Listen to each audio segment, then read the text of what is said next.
Volám sa Kristína, mám 36 rokov. Vidím ľudia, ako keby nemali ani oči, majú machule, ústa vôbec nevidím, všetko mi splýva, celá tvár. Zápal zrakového nervu. Volám sa Daniel a mám 47 rokov.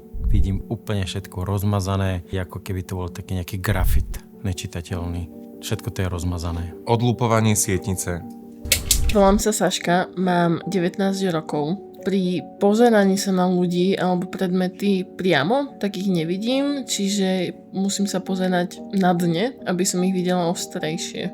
Stargardtová choroba. Už 25 rokov prostredníctvom bielej pastelky pomáhate nevidiacim a slabozrakým. Podporte nás aj tento rok v uliciach 18. septembra alebo na bielapastelka.sk. Vidíme vás. Ďakujeme.